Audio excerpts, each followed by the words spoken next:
মনরেগার পরিবর্তে নতুন বিল, কর্মসংস্থানের সুযোগ বাড়বে বলে মনে করছেন বাঁকুড়া জেলায় কাজের সঙ্গে যুক্ত শ্রমিকরা। কাজ যদি 125 দিন পাওয়া যায় তাতে করে সংসারের উন্নতি হবে। আমরা কাজ না পাওয়ার জন্য আমাদেরকে বাইরে কাজ করতে হচ্ছে। আমি মার্বেলের যোগান দিই, মার্বেল মিস্ত্রি।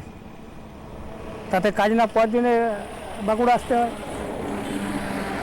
বাঁকুড়া, বিলাসপুর, বড়জোড়া এইসব জায়গায় কাজ করি বলি।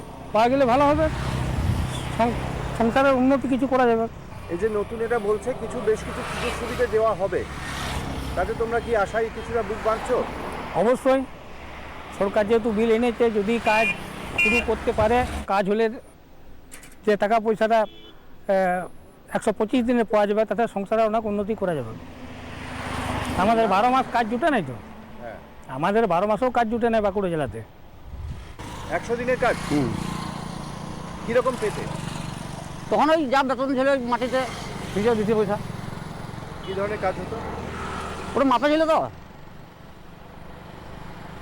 জোগাড় পেমেন্ট হইতো। মজুরি ঠিকঠাক মিলতো? হ্যাঁ, যখন কাজ করতো তখন মজুরি ঠিক পাই। কাজে সবই লাগবে। কীরকম কাজ করলে কাজ মিললে কাজ ঠিকঠাক চলবে। হ্যাঁ, বলি কাজ করলে পয়সা ঠিকঠাক কাজ মিললে তো কাজ চলবে। তোমরা 100 দিনের কাজ না পেলে কি কাজ করো? এই রাজমিস্ত্রি কাজে করে বুঝে বলতে হলেই ভালো। কি ভালো, কি ভালো বলো? সংসার দিকে কাজে লাগবে।